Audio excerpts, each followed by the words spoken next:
ডাক দিয়া বলেন, ইয়া রাসূলুল্লাহ, আল্লাহ পাক তো ডাক দিয়া বলছেন কেউ যদি ঈমান আনার পরে নেক কাজ করে। এখন কথা হইল, আমি যদি গুনাহের কাজ করে ফেলি তাহলে আল্লাহ পাক রব্বুল আলামিন আমাকে কি করবে?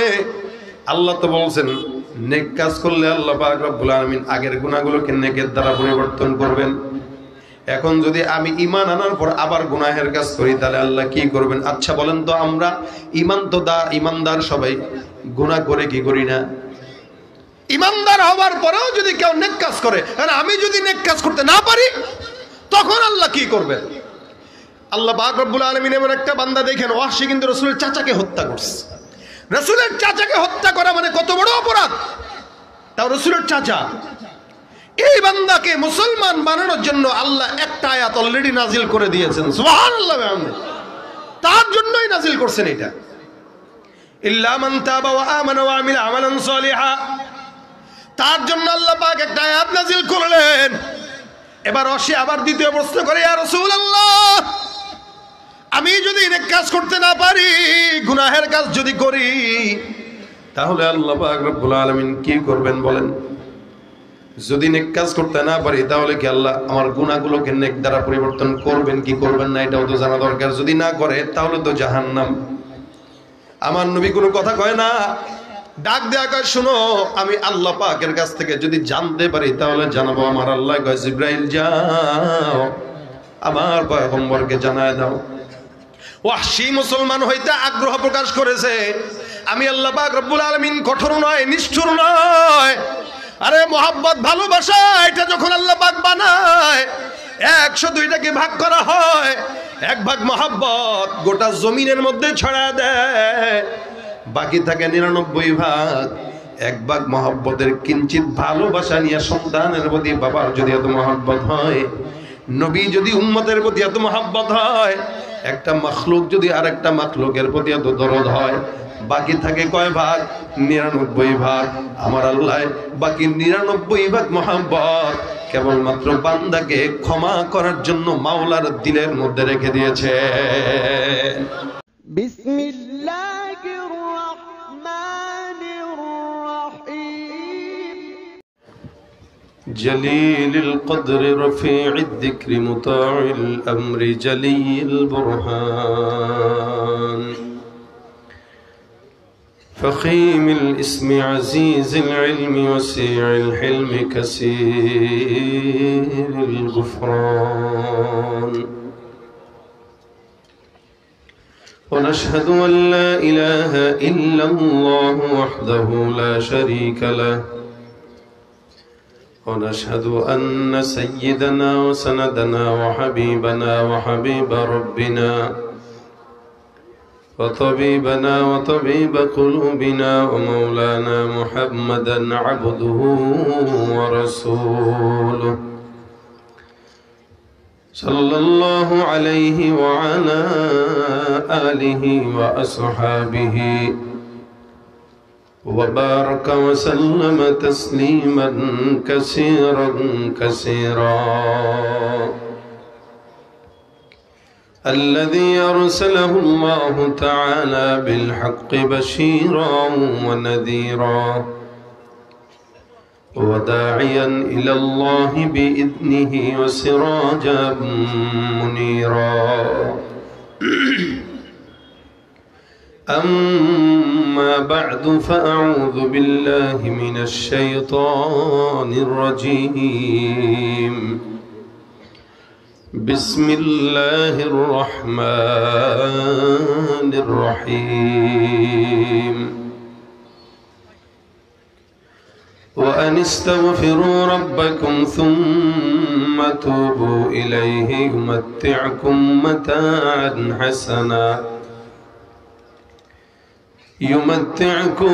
متاعا حسنا إلى أجل مسمى وقال النبي صلى الله عليه وسلم التائب من الذنب كمن لا ذنب له أو كما قال عليه الصلاة والسلام সকলে জবান খুলে দুরূদ শরীফ পড়ি। আল্লাহুম্মা সাল্লি আলা মুহাম্মাদিন ওয়া আলা আলি মুহাম্মাদ কামা সাল্লাইতা আলা ইব্রাহিম ওয়া আলা আলি ইব্রাহিম ইন্নাকা হামিদুম মাজিদ। আল্লাহুম্মা বারিক আলা মুহাম্মাদিন ওয়া আলা আলি মুহাম্মাদ কামা বারাকতা আলা ইব্রাহিম ওয়া আলা আলি ইব্রাহিম ইন্নাকা হামিদুম মাজিদ। আলহামদুলিল্লাহ, বারৈগ্রাম ফুরকানিয়া মাদ্রাসার উদ্যোগে আয়োজিত আজকের এই বার্ষিক ইসলামী সমাবেশের সম্মানিত দিনপ্রিয় ইসলামপ্রিয় ভাইরা, আল্লাহ পাক রব্বুল আলামিনের দরবারে অসংখ্য শুকর ও সুজুদ যে রব্বে কারীম আমাদেরকে দ্বীনি মজমায় একত্রিত হয়ে আসার বসার তৌফিক এনায়েত করেছেন। কালিমাতুশ শুকর আদায় করি, জবান খুলে সকলে বলি আলহামদুলিল্লাহ। সামনে পিছনে ডানে বামে জবান খুলে আরো একবার আলহামদুলিল্লাহ। যতক্ষণ আছি জায়গাটাকে জিহাদের ময়দান বানাতে হবে, হয় নাই? জোরে পারবেন? জোরে বলেন ইনশাআল্লাহ, আরো জোরে ইনশাআল্লাহ। আমি আপনাদের সামনে দু চারটা মুযাকারা করব। আলহামদুলিল্লাহ, আমাদের শ্রদ্ধাভাজন ওস্তাদ তুল্য আল্লামা শাইখুল হাদিস মুফতি ইয়াহিয়া মাহমুদ সাহেব আপনাদের সামনে গুরুত্বপূর্ণ নসিহত করে গেছেন। নসিহতের পরে আর আমাদের মতো ছাত্রদের ওয়াজ চলে না, বয়ানও চলে না। এরপরেও আপনাদের বারৈগ্রাম মাদ্রাসা মাহফিল মোটামুটি দীর্ঘ সময় হয়, সেই উদ্দেশ্যে গ্যাপটা পূরণ করার জন্য মাঝখানে আমি বসলাম। মুখতাসার কিছু মুযাকারা যতক্ষণ আমি করব ততক্ষণ আমি আপনাদেরকে সজাগ দেখতে চাই। আপনারা কি সজাগ থাকবেন নাকি ঘুমাবেন? এই যে এখানের বাইরে পিছনে যায় বসতে হবে, এখানে দাঁড়ায় থাকা যাবে না। যান মাঝখানে বসেন, নয়তো পিছনে যায় বসেন। যান বসেন, সবাই বসেন, সবাই বসবে, কেউ দাঁড়ায় থাকবে না। একটা তাকবীর দেন, লিল্লাহে তাকবীর। হয় নাই?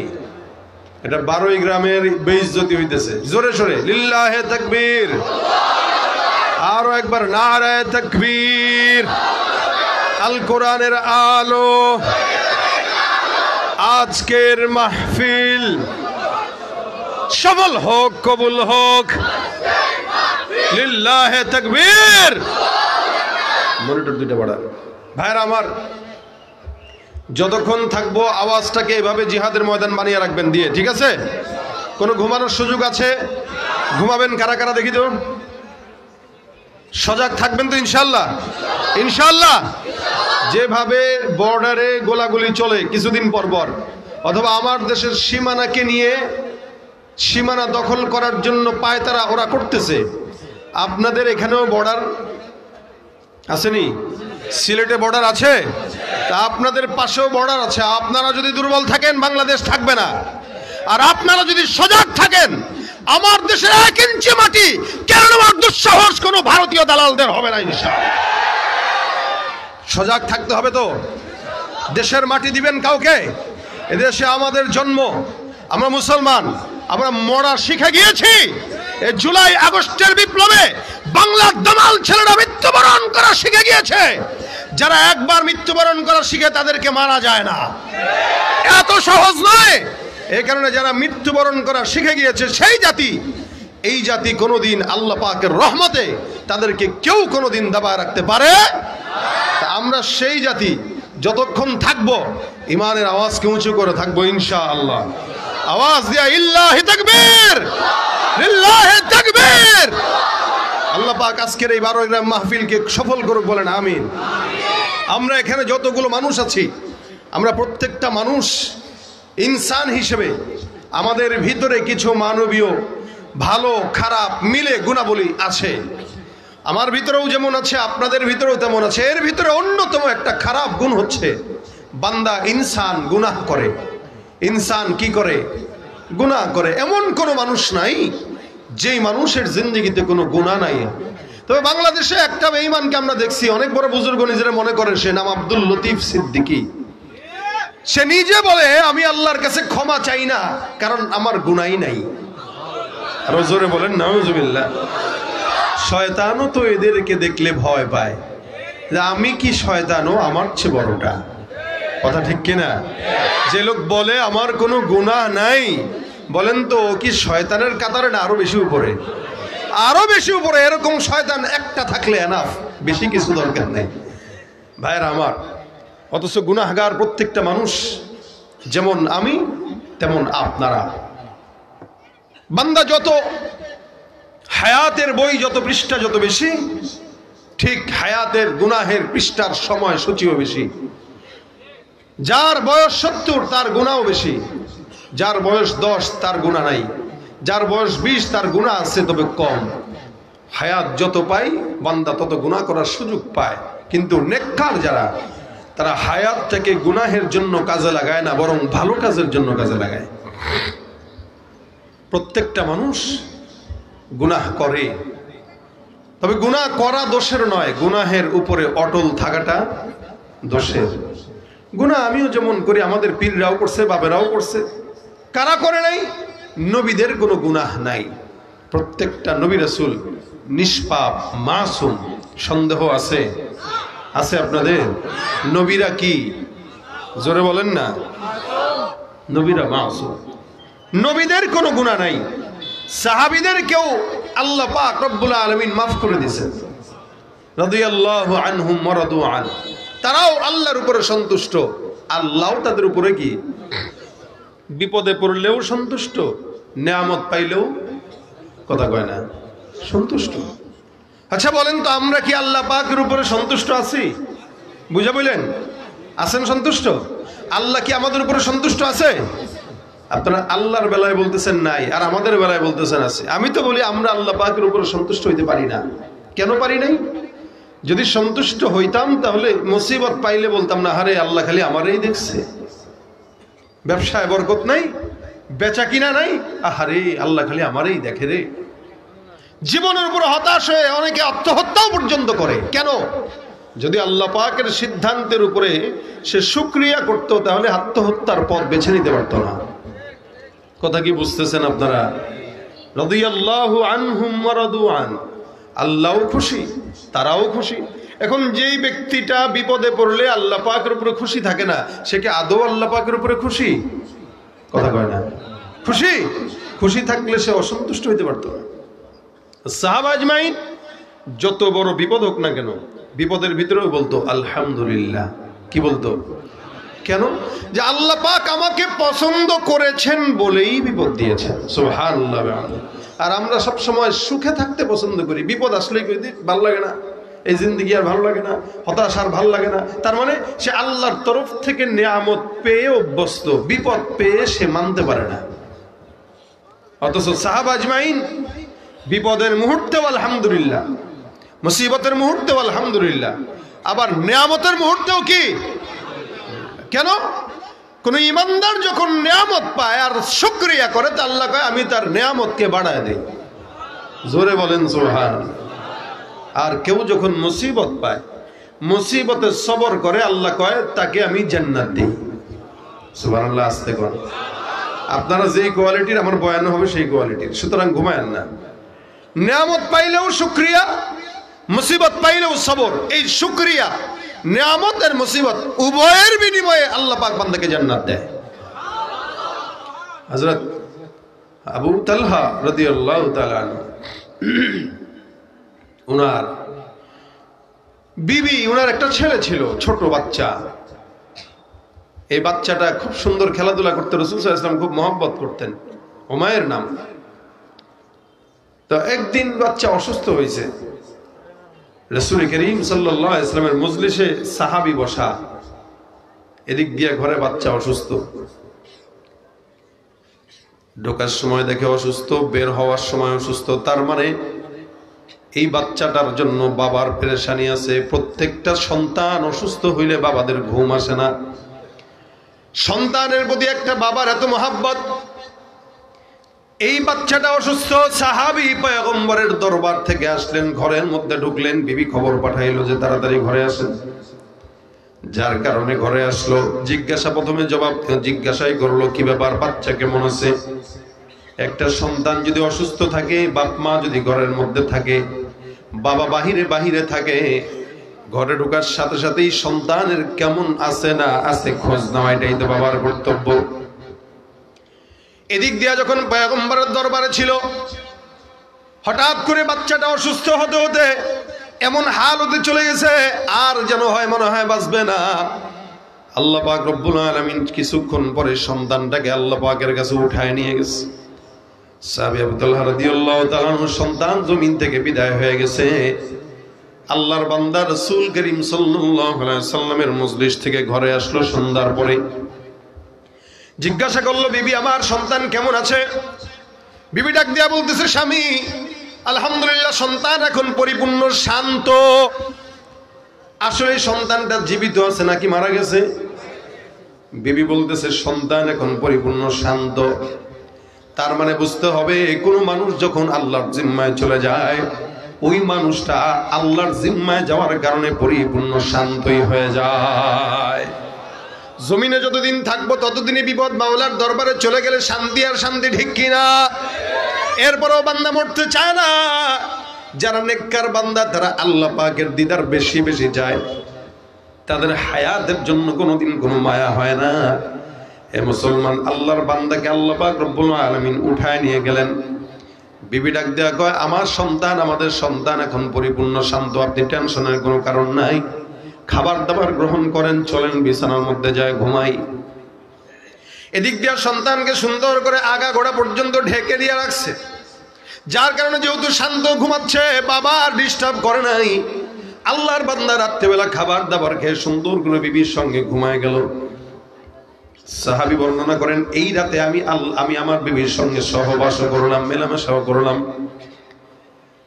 রাত্রিবেলা যখন গোসলের জন্য তাহাজ্জুদের জন্য উঠলাম, আমার বিবি আমাকে ডাক দেয়া বলে, স্বামী তোমার কাছে আমার একটা প্রশ্ন, বলো যদি কোনো মানুষের কাছে কোনো আমানত রাখে, বলো তো ওই আমানত যখন ফেরত দেওয়ার সময় হয়ে যায়, ওই আমানতটা ফেরত দেওয়া উচিত নাকি আমানত নিজের কাছে রেখে দেওয়া উচিত, কোনটা ঠিক? স্বামী ডাক দেয়া কয়, আমানত যদি কেউ আমার কাছে রাখে, আমানতের বরখেলাফ করা মুনাফিকের আলামত। রাসূল সাল্লাল্লাহু আলাইহি ওয়াসাল্লাম বলেন, আমানতদারি তার কাছে আমানত রাখলে হয়, এবং আমানতদার তার উচিত হলো আমানতের খেয়ানত না করা, পরিপূর্ণ হক আদায় করা। সুতরাং আমার কাছে কেউ যদি আমানত রাখে, আবার সময় মতো যদি চায়, তাকে আমার ফেরত দেওয়াটা এটা আমার জন্য জরুরি।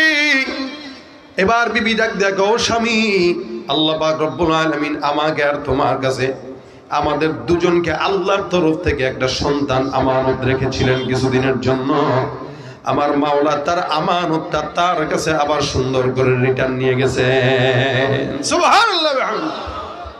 কত প্রকার ধৈর্য থাকলে একটা বিবি তার স্বামীকে ইন্তেকালের পরে বাসায় আসলো সঙ্গে সঙ্গে বলে নাই। কারণ কি, স্বামীরা বাহির থেকে যখন ঘরের ভিতরে আসে, কোনো অযাচিত কথাবার্তা যখন হুট করে শুনে মাথার মধ্যে হঠাৎ করে বাড়ি খায়, যার কারণে বিবি এই জায়গায় হিকমত খাটায় স্বামীকে সুন্দর করে ম্যানেজ করলেন। রাত্রেবেলা খাবার দাবার করাইলেন, আবার সুন্দর করে বিবির সঙ্গে স্বামী, আবার স্বামীর সঙ্গে বিবির মেলামেশাটাও ঠিক মতো করলেন। যখন মাথা ঠান্ডা, একদম ঠান্ডা মাথায় সুন্দর করে স্বামীকে বোঝায় বললেন, আল্লাহর মাল আল্লাহ পাক আমানত দিয়েছিল, আবার তার কাছে ফেরত নিয়ে গেছে। সুতরাং আল্লাহ যেহেতু আমাদের সন্তানটাকে তার কাছে ফেরত নিয়ে গেছে, এই ব্যাপারে আপনি স্বামী সবর আদায় করে। হযরত সাহাবীর মেজাজ গরম হয়ে গেছে খানিক সময়ের জন্য। ডাক দিয়া বলতেছে, বিবি এই কথাটা তুমি এতক্ষণ আমাকে কেন বলো নাই? রাত্রি যখন আসলাম তখনই বলতে পারতা। রাত্রেবেলা আমার কাছে না বলে তুমি আমার কাছে এই পর্যন্ত লুকাইলা। আমার সন্তানটা পাশের ঘরে মৃত শুয়ে আছে, আর আমরা দুজন স্বামী স্ত্রীর হক আদায় করতেছি, এটা কেমন কথা? তোমার এই কাজটা আমার পছন্দ হয় নাই। আমি আল্লাহ রাসূল সাল্লাল্লাহু আলাইহি ওয়াসাল্লামের কাছে তোমার নামে বিচার দিয়ে আসার জন্য যাচ্ছি।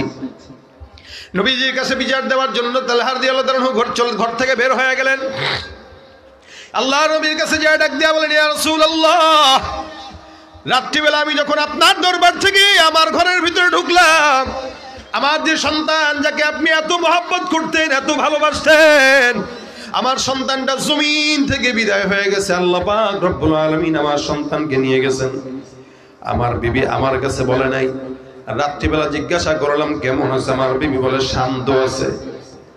আমার বিবি হিকমত খাটা আমার কাছে জবাব দেয়, আমি রাত্রিবেলা খাবার গ্রহণ করলাম, আবার ঘুমাইলাম, আবার আমার বিবির সঙ্গে মেলামেশা করলাম। ফজরের আগ দিয়া যখন গোসল করার জন্য উঠলাম, তখন আমার বিবি আমার সন্তানের মৃত্যুর কথা বর্ণনা করলো। আমার মেজাজ গরম হয়ে গেল। বউরে কিছু না বলে আপনার কাছে বিচার দিতে আসলাম। পয়গম্বর বিচার করেন। আল্লাহর নবী ডাক দিয়া বলেন, এ তালহা, তোমার বিবি ওই কাজটাই করেছে যেই কাজটা একটা নেককার বুদ্ধিমত্তা বিবি করে থাকে। যদি তুমি যখন বাড়ির মধ্যে ঢুকলা তখনই যদি তোমার বিবি তোমার সন্তানের মৃত্যুর সংবাদ শোনাতো, তোমার মেজাজ খারাপ হয়ে যেত, পেরেশান হয়ে যেত, রাতের ঘুম নষ্ট হতো, খাবারও হতো না, হায় হতাশ করতা। তোমাকে রাতের বেলা খাবারও খাওয়াইলো, আরামে ঘুমও পারাইলো, তারা হকটাও আদায় করলো। সকালবেলা তাহাজ্জুদের সময় ঠান্ডা মাথায় তোমাকে আল্লাহর মাল আল্লাহ নিয়ে গেছে বলে বুঝ দিল। মনে রাখবা, সবর করো, আল্লাহর তরফ থেকে আজকের রাত্রির যে মেলামেশা হইল, এই মেলামেশার বদৌলতে যেটা নিয়ে গেছে তার চেয়ে আরো দ্বিগুণ ভালো সন্তান আল্লাহ তোমাদেরকে দান করবে। সাহাবা আজমাইনদের সবর ছিল এই কোয়ালিটির সবর। তারা বিপদের মধ্যে আলহামদুলিল্লাহ, মুসিবতে আলহামদুলিল্লাহ, নিয়ামতে আলহামদুলিল্লাহ। আর আমরা মুসিবতের ভিতরে বলি, মালিক তুমি খালি আমাকে দেখো। অযথাই আল্লাহ পাক রব্বুল আলামিন সাহাবা আজমাইনদেরকে রাদিয়াল্লাহু আনহুম ওয়া রাদওয়ান বলেন নাই। তারাও মালিকের উপরে সন্তুষ্ট, আমার মাওলাও তাদের উপরে সন্তুষ্ট। এ ভাইরা আমার, আল্লাহ পাক রব্বুল আলামিনের হাবিব বলেন, খায়রু উম্মতি করনি সুম্মা আল্লাযীনা ইয়ালুনহুম সুম্মা আল্লাযীনা ইয়ালুনহুম। তিন জামানার মানুষকে আল্লাহ পাক রব্বুল আলামিন জান্নাতি বানায় দিয়েছে। এ মুসলমান, এরপরের জামানা থেকে আজ পর্যন্ত যত মানুষ জমিনের মধ্যে আসবে, প্রত্যেকটা মানুষের কম আর বেশ গুনাহ আছে না নাই? যত মানুষের হায়াত বাড়ে গুনাহ করে, কিন্তু অধিক মানুষ যারা আগে চলে গেছে, যারা অতীতে চলে গেছে, আমাদের দাদারা, আমাদের বড়দাদারা, আমাদের আগামীর বুজুর্গানে দিনরা, আল্লাহর রহমতে এই মানুষগুলোই বেশি হয় আল্লাহর জান্নাতি হয়ে যায়। কেন?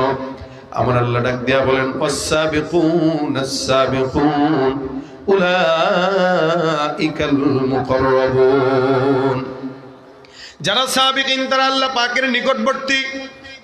এরা কোথায় যাবে? আমার আল্লাহ ডাক দিয়া বলেন, ফি জান্নাতিন নাঈম। আমার আল্লাহ ডাক দিয়া বলে, এরা অধিকাংশ জান্নাতে ঢুকবে। সুল্লাতুম মিনাল আউয়ালিন ওয়া কলিলুম মিনাল আখিরিন।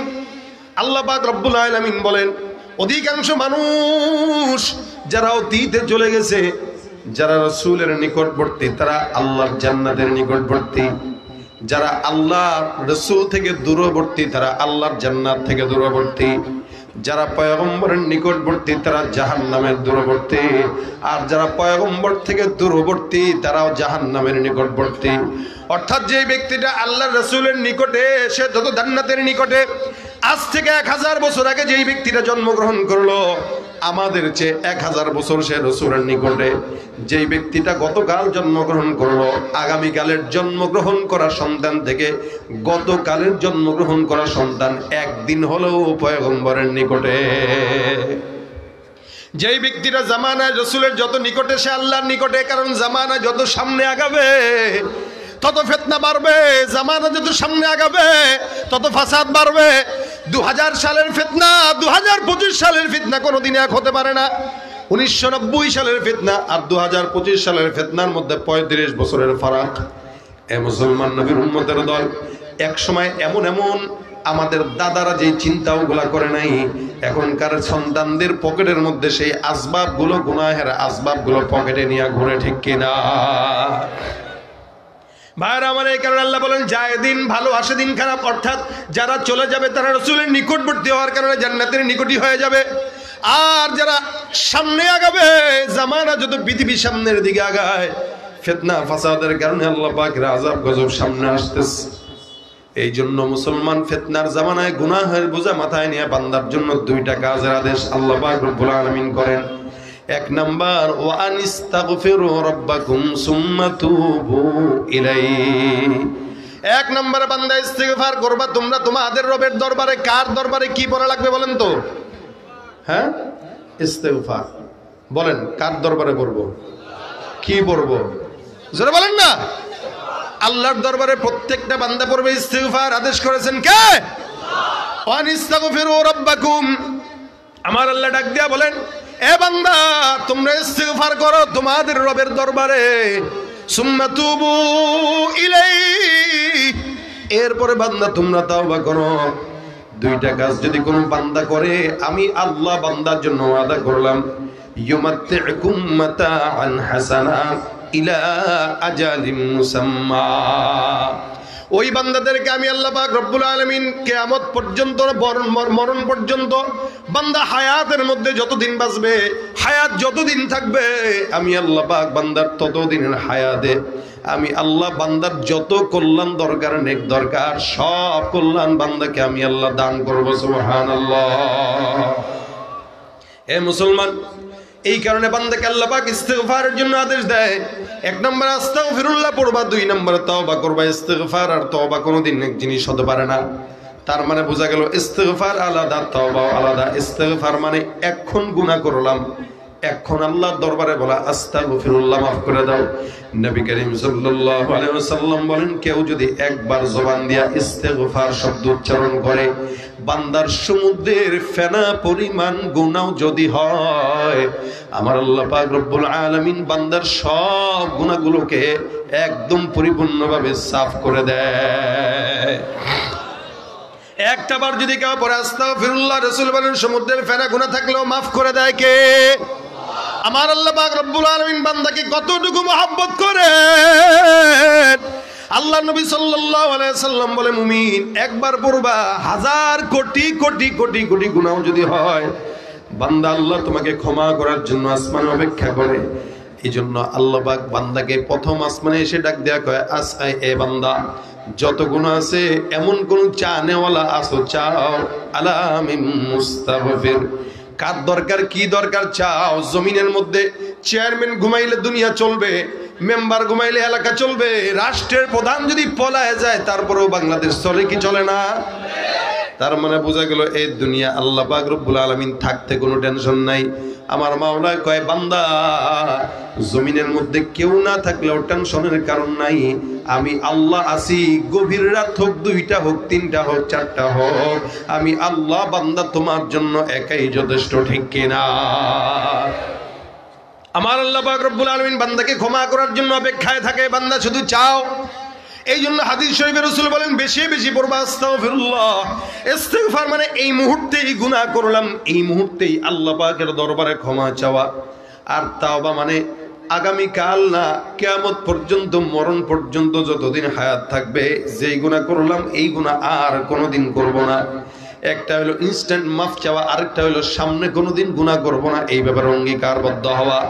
আমার আল্লাহ কয়, বান্দা এটা যদি করতে পারো, আমি আল্লাহ যত কল্যাণ দরকার সব কল্যাণ তোমার জন্য হাতের মুঠায় দিয়ে দিব। তার মানে নেককার বিবি দরকার দিবেন কে? আল্লাহ। নেককার সন্তান দরকার দিবেন কে? ব্যবসায় বরকত দরকার দিবেন কে? অসুস্থ সুস্থতা দরকার দিবেন কে? মনের ভিতরে শান্তি, শান্তি দিবেন কে? কাজ কয়টা? 2টা। 1 নম্বর আস্তাগফিরুল্লাহ, 2 নম্বর তাওবা। এই ইস্তিগফার তওবার মাধ্যমে আল্লাহ পাক কোটি কোটি মুসলমানকে মাফ করে, কোটি কোটি গুনাহগারকে মাফ করেছেন। নবী করিম সাল্লাল্লাহু আলাইহি সাল্লামের সাহাবী হযরত ওয়াহশী রাদিয়াল্লাহু তাআলা আনহু এমন একজন সাহাবী ছিল, যেই সাহাবী ছিল গোলাম হাবশী। হাবশী এত কালো, এই লোকটা এমনিও হাবশী, এরপরও আবার পয়গম্বরের আপন চাচাকে হত্যা করলো। আপন চাচাকে হত্যা করার পর পয়গম্বর মুহাম্মদুর রাসূলুল্লাহ সাল্লাল্লাহু আলাইহি ওয়াসাল্লামের মেজাজ খারাপ। রাসূল বলেন, এটাকে যেখানেই পাবা সেখানেই হত্যা করবা। হযরত ওয়াহশী রাদিয়াল্লাহু তাআলা আনহু লুকায় লুকায় আছে, যেখানেই দেখবো সেখানেই হত্যা করা লাগবে, নবীর আদেশ। নবী করিম আদেশ দিয়েছেন, ওয়াহশীকে যেখানেই পাবা সেখানেই মারবা। এমন একজন অপরাধী মনে মনে নিয়ত করলো, মুসলমান তো হওয়া দরকার, কারণ হাজার গুনাহ করার পরেও যদি কেউ মানুষের বাচ্চা হয়, মানুষ হয়, কিঞ্চিত বুদ্ধিও যদি থাকে, হেদায়েত যদি কপালে থাকে, ওই বান্দার দিলের মধ্যে গুনাহের জন্য আফসোস দরকার আছে, আফসোস লাগে। এক তো গুনাহ করে আবার আফসোস নাই, ওটা তো নাফরমান, ঠিক কিনা জোরে কোন? গুনাহ করে আফসোস নাই, গুনাহ যাওয়া করার পরে কেউ যদি আফসোস করে, বুঝতে হবে এই বান্দা মানুষ, তার কপালে হেদায়েত আছে। হযরত আশি রাদিয়াল্লাহু তাআলা আনহু চিঠি লিখলেন পয়গম্বরের কাছে, ইয়া রাসূলুল্লাহ, আল্লাহ পাক রব্বুল আলামিন বলছেন কেউ যদি শিরিক করে, কেউ যদি কাউকে হত্যা করে, কেউ যদি জিনা করে, ওমাইয়া ফাআল যালিকা ইয়ালকা আসামা, এটা অন্যায় কাজ, এটা বড় মারাত্মক গুনাহের কাজ। আমি ইসলাম কবুল করতে চাই, কিন্তু এই তিনটা আয়াতটা আমাকে ইসলাম কবুল করতে নিরুৎসাহিত করে। আমি ইসলাম কবুল করব কারণ আমি জিনা করছি, অন্যায়ভাবে হত্যা করেছি, আমি আল্লাহর সঙ্গেও শরীক করেছি। বলেন পয়গম্বর, আমি আল্লাহ পাকের কাছে ক্ষমা পাবো কিনা? আমার নবী টেনশনে পড়ে গেছে। এমন একজন বেঈমান আল্লাহর কাছে ইস্তিগফারের আশা করে মুসলমান হতে চায়, এই গুনাহগারকে আসলেই আল্লাহ পাক রব্বুল আলামিন ক্ষমা করবে কিনা দেখি অপেক্ষায় থাকি। হযরত আশি রাসূলের কাছে চিঠি লিখলেন, আসলেই কি আমি মুসলমান হলে মাফ পাবো কিনা? আমার তরফ থেকে আল্লাহর কাছে বলে দেন পয়গম্বর, আমার কি মাফ আছে কিনা? আমার আল্লাহ পাক ডাক দিয়া বলে, জিবরাইল যাও আমার পয়গম্বরকে বলো, আমি আল্লাহ পাক রব্বুল আলামিন বললাম, ইল্লা মান তাবা ওয়া আমানা ওয়া আমিলা আমালান সালিহা ফাউলাইকা ইউবাদদিলুল্লাহু সাইয়্যাতিহিম হাসানাত। আল্লাহ পাক রব্বুল আলামিন কয়, কোন বান্দা যদি ঈমান আনার পর তওবা করে, ইস্তিগফার করে, নেক কাজ করে, এই বান্দাকে আমি আল্লাহ পাক রব্বুল আলামিন ইসলাম কবুলের আগে যত গুনাহ আছে সব গুনাহগুলোকে নেকের দ্বারা পরিবর্তন করে দিব। তার মানে 50 বছর পর্যন্ত মনে করেন বেঈমান ছিল, 50 বছর পর ইসলাম কবুল করলো। ইসলাম এমন একটা জিনিস, যে জিনিসটা বান্দার অতীতের সব গুনাহগুলোকে মাফ করে দেয়। আল্লাহ পাক রব্বুল আলামিনের বান্দা যখন বলে, ইয়া রাসূলুল্লাহ, আমার গুনাহ মাফ হবে কিনা? নবী বলেন, হে বান্দা, আমার আল্লাহ পাক বলছেন যদি কেউ ঈমান আনার পরে নেক কাজ করে, বুঝেন, আল্লাহ পাক বলেন ঈমান আনার পরে যদি কেউ নেক কাজ করে, তার আগের সমস্ত গুনাহগুলোকে নেকের দ্বারা পরিবর্তন করে দিবেন কে? তুমি পারো করতে মোচন অভাব দুঃখী লোকের, তুমি পরম মুক্তি দাতা মালিকে জগতের, তুমি পারো করতে মোচন অভাব দুঃখী লোকের, তুমি পরম মুক্তি দাতা মালিকে জগতের, তোমার কাছে চাই যে পানা আমরা প্রতিদিন, তোমার দয়ায় পূর্ণ আমার সারা নিশিদিন। দয়া করেন কে? তার মানে ইসলাম কবুল করার পর গুনাহ ক্ষমা করবেন কে? ওয়াহশীকে আমার পয়গম্বর জানায় দেয়, হে ওয়াহশী, ঈমান আনার পরে আল্লাহ পাক আগের সমস্ত গুনাহগুলোকে নেকের দ্বারা পরিবর্তন করে দিবেন। তার মানে বান্দার জীবনে আর কোনো গুনাহ থাকবে? কথা কয় না। ইল্লা মান তাবা ওয়া আমানা ওয়া আমিলা আমালান সালিহা, তবে যারা তাওবা করে, ঈমান আনে, আবার নেক কাজ করে। আগে তাওবা করবে, তারপরে ঈমান আনবে, তারপরে কি করবে? নেক কাজ করবে। হযরত আশি ডাক দিয়া বলেন, ইয়া রাসূলুল্লাহ, আল্লাহ পাক তো ডাক দিয়া বলছেন কেউ যদি ঈমান আনার পরে নেক কাজ করে। এখন কথা হইল, আমি যদি গুনাহের কাজ করে ফেলি তাহলে আল্লাহ পাক রব্বুল আলামিন আমাকে কি করবে? আল্লাহ তো বলছেন নেক কাজ করলে আল্লাহ পাক রব্বুল আলামিন আগের গুনাহগুলোকে নেকের দ্বারা পরিবর্তন করবেন। এখন যদি আমি ঈমান আনার পর আবার গুনাহের কাজ করি তাহলে আল্লাহ কি করবেন? আচ্ছা বলেন তো, আমরা ঈমানদার সবাই গুনাহ করে কি করি না? ঈমানদার হওয়ার পরেও যদি কেউ নেক কাজ করে, আর আমি যদি নেক কাজ করতে না পারি, তখন আল্লাহ কি করবেন? আল্লাহ পাক রব্বুল আলামিন এমন একটা বান্দা দেখেন, ওয়াহশী কিন্তু রাসূলের চাচাকে হত্যা করছে। রাসূলের চাচাকে হত্যা করা মানে কত বড় অপরাধ! তাও রাসূলের চাচা। এই বান্দাকে মুসলমান বানানোর জন্য আল্লাহ একটা আয়াত অলরেডি নাজিল করে দিয়েছেন। সুবহানাল্লাহ, তার জন্যই নাজিল করছেন এটা, ইল্লা মান তাবা ওয়া আমানা ওয়া আমিলা আমালান সালিহা। তার জন্য আল্লাহ পাক একটা আয়াত নাযিল করলেন। এবার সে আবার দ্বিতীয় প্রশ্ন করে, ইয়া রাসূলুল্লাহ, আমি যদি নেক কাজ করতে না পারি, গুনাহের কাজ যদি করি, তাহলে আল্লাহ পাক রব্বুল আলামিন কি করবেন বলেন? যদি নেক কাজ করতে না পারি তাহলে কি আল্লাহ আমার গুনাহগুলোকে নেক দ্বারা পরিবর্তন করবেন কি করবেন না, এটাও তো জানা দরকার। যদি না করে তাহলে তো জাহান্নাম। আমার নবী কোনো কথা কয় না, ডাক দেয়া কয়, শুনো, আমি আল্লাহ পাকের কাছ থেকে যদি জানতে পারি তাহলে জানাবো। আমার আল্লাহ কয়, জিবরাইল যাও আমার পয়গম্বরকে জানায় দাও। ওয়াহশী মুসলমান হইতে আগ্রহ প্রকাশ করেছে। আমি আল্লাহ পাক রব্বুল আলামিন কঠোর নয়, নিষ্ঠুর নয়। আরে মোহাব্বত, ভালোবাসা, এটা যখন আল্লাহ পাক বানায় 102টাকে ভাগ করা হয়, এক ভাগ মোহাব্বত গোটা জমিনের মধ্যে ছড়ায় দেয়, বাকি থাকে 99 ভাগ। এক ভাগ মোহাব্বতের কিঞ্চিত ভালোবাসা নিয়ে সন্তানের প্রতি বাবার যদি এত মোহাব্বত হয়, নবী যদি উম্মতের প্রতি এত মোহাব্বত হয়, একটা মাখলুক যদি আরেকটা মাখলুকের প্রতি এত দরদ হয়, বাকি থাকে কয় ভাগ? 99 ভাগ। আমার আল্লাহ বাকি 99 ভাগ মোহাব্বত কেবলমাত্র বান্দাকে ক্ষমা করার জন্য মাওলার দিলের মধ্যে রেখে দিয়েছে। এতটুকু মোহাব্বত দিয়ে আমার আল্লাহ কয়, টেনশনের কারণ নাই।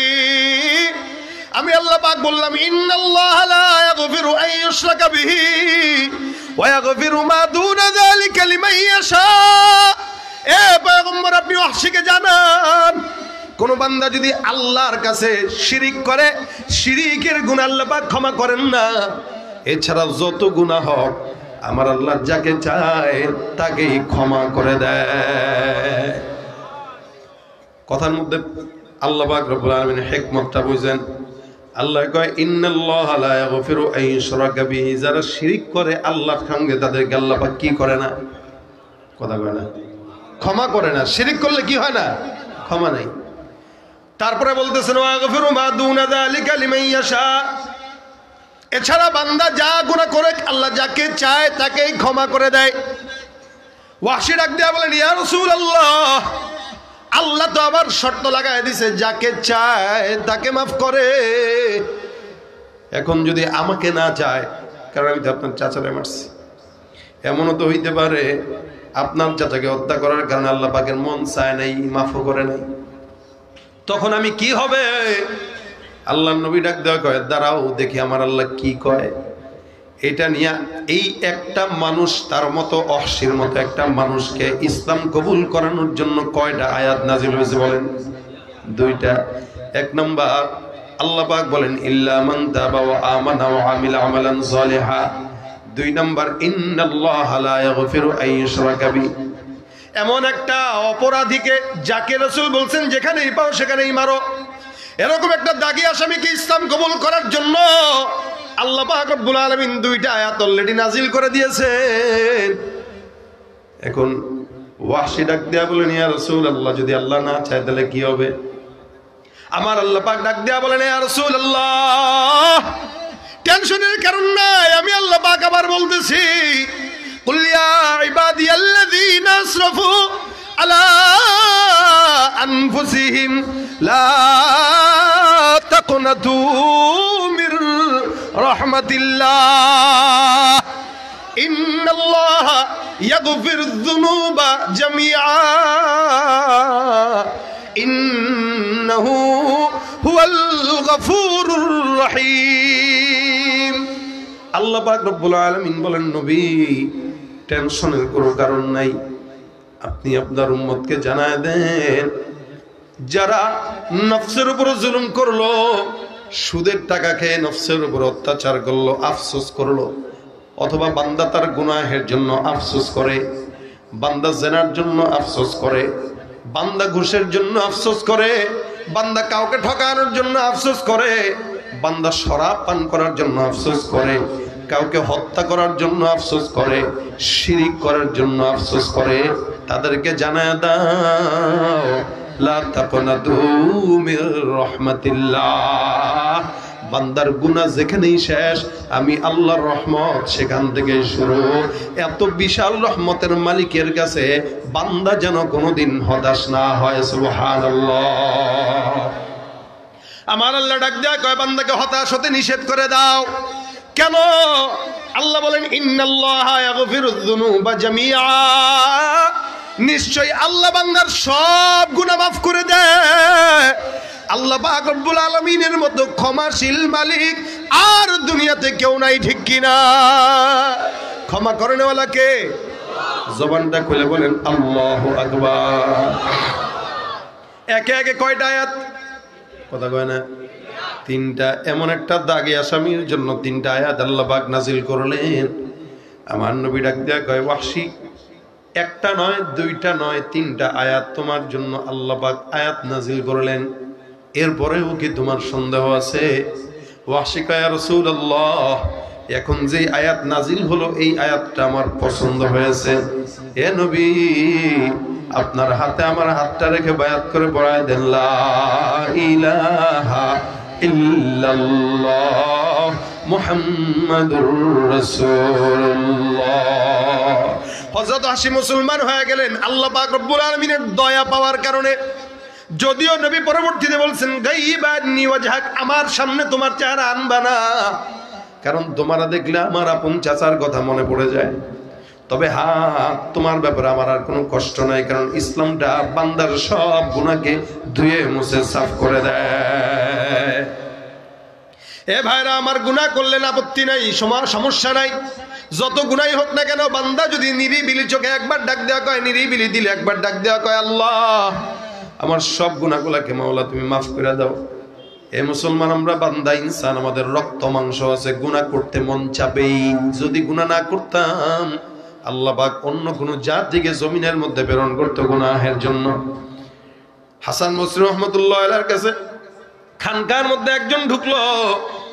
একটা লোক এসে ডাক দেয়া কয় হুজুর, এমন কোনো অন্যায় নাই যে অন্যায় আমি আমার জিন্দগিতে করি নাই, আমাকে ছোট্ট একটা আমল শিখায় দেন, যে আমলের কারণে আল্লাহ পাক আমার সব গুনাহ মাফ করে দিবেন।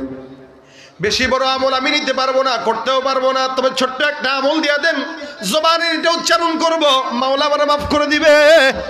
হাসান বসরি কয় যাও যাও, বেশি বেশি পড়ো আস্তাগফিরুল্লাহ। কি?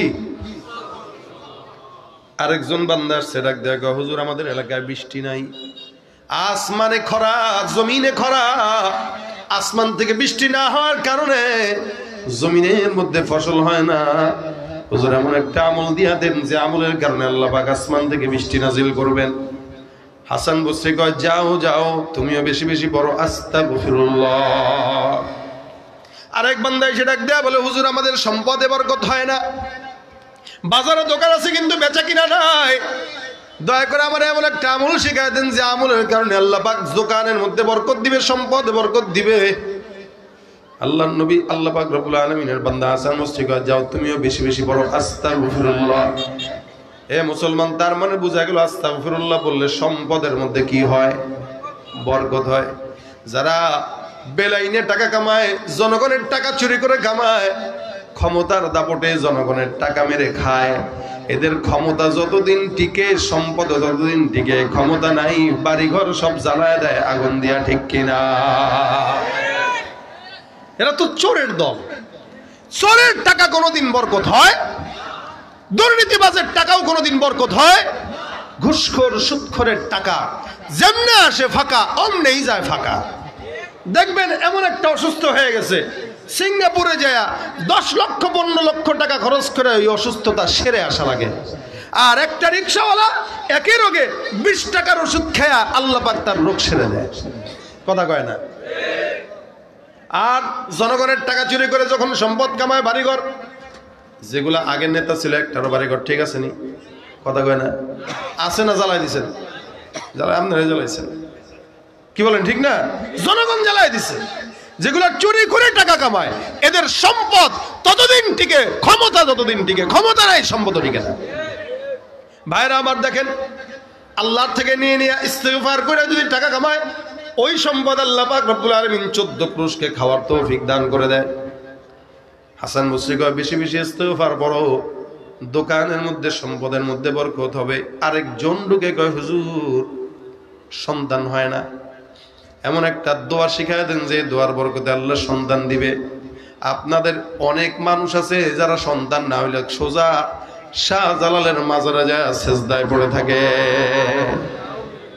মাজারে যায়, বাবার কাছে যায়, খাজার কাছে যায়। সন্তান যদি আল্লাহকে ছাড়া কারো কাছে যাওয়া হয় ঈমান থাকে কি? কথা কয় না, থাকে?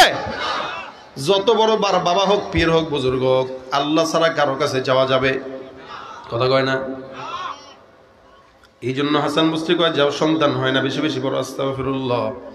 আরেকজন এসে বলে, হুজুর ফসলে বরকত নাই, এমন একটা আমল শিখায় দেন যে আমলের কারণে আল্লাহ পাক ফসলের মধ্যে বরকত দান করবেন। হাসান বস্তি কয়, যাও যাও বেশি বেশি বড় আস্তাগফিরুল্লাহ। আরেকজন আসলো, হুজুর আমাদের এলাকার মধ্যে খাল আছে, বিল আছে, কিন্তু পানি নাই, এমন একটা আমল দেন যে আমলের বরকতে আল্লাহ পাক নদীতে পানি দান করবে। হাসান বস্তি কয়, যাও বেশি বেশি আস্তাগফিরুল্লাহ পড়ো। 6টা মানুষ আসলো, একই আমল দিয়া দেয়। খাদেম জিজ্ঞাসা করে, হুজুর একটা আমল দেওয়ার কারণ কি? হাসান বস্তি বলে, শুনো, এই আমলটা আমিও দেই নাই, আমার বাপেও দেয় নাই, পীরও দেয় নাই, স্বয়ং আল্লাহ রাব্বুল আলামিন পবিত্র কোরআনের মাধ্যমে গোটা দুনিয়ার বান্দাকে এই আমল দান করেছেন। সুবহানাল্লাহ। 1 নম্বরে আমার আল্লাহ পাক ডাক দিয়া বলেন, ফাকুলতু আস্তাগফিরু রাব্বাকুম ইন্নাহু কানা গফফারা। হে বান্দা, ইস্তেগফার তোমরা তোমাদের রবের দরবারে করো, নিশ্চয়ই আল্লাহ পাক বান্দা ক্ষমাশীল, বান্দাকে ক্ষমা করে দিবেন। তার মানে যত গুনাহ হোক না কেন ইস্তেগফার বললে ক্ষমা করবেন কে? ইউরসিলিস সামা আলাইকুম মিদরারা। আসমান থেকে বৃষ্টি যদি না আসে, বেশি বেশি ইস্তেগফার করো, আল্লাহ পাক বান্দাকে ক্ষমা করে দিবেন এবং আসমান থেকে বৃষ্টির ফয়সালা করে দিবেন। অয়ুমদিদুকুম বিআমওয়ালিন ওয়া বানিন। সম্পদ যদি না হয় তাহলে আল্লাহর দরবারে ইস্তেগফার করো, ইস্তেগফারের বরকতে দোকানের মধ্যে সম্পদের ভরপুর বরকত দান করে দিবে।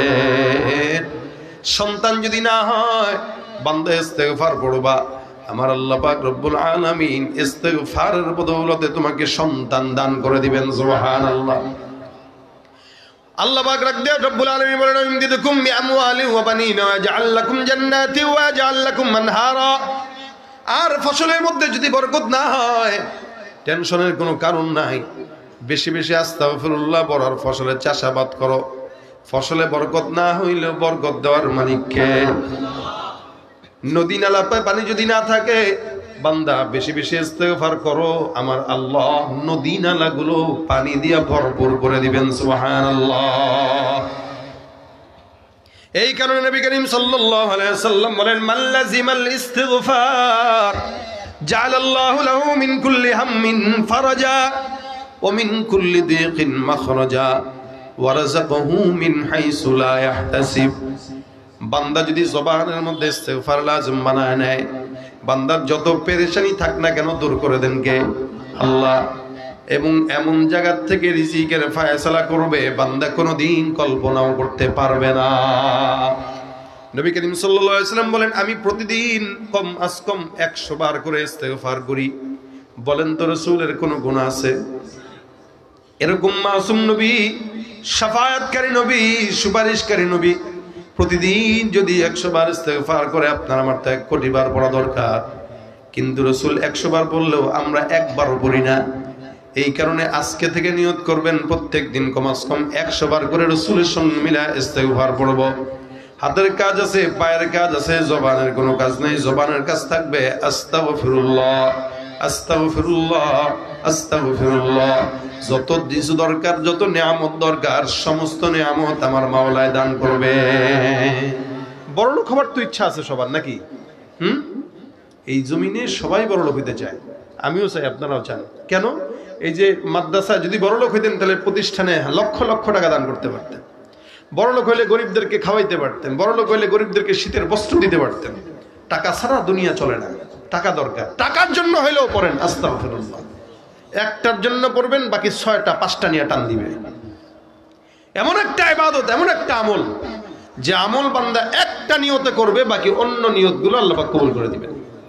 এই জন্য যখন মনে হয়, যখন মনে চায়, তখন যখন সুযোগ হয়, হাত পায়ের কাজের ফাঁকে ফাঁকে ইস্তিগফারের আমলটা আমরা সবাই করব ইনশাআল্লাহ। তাহলে রিজিকে, সুস্থতায় যা কিছু দরকার সব কিছুতে বরকত দিবেন কে? আল্লাহ আমাদেরকে বেশি বেশি করার তৌফিক দান করুক, বলেন আমিন। এই 12 গ্রাম মাদ্রাসার এই মাহফিলে প্রতি বছর আপনারা আসেন। আমি অবাক হই সবচেয়ে বেশি, আপনাদের কাছে বেশি চাওয়া লাগে না।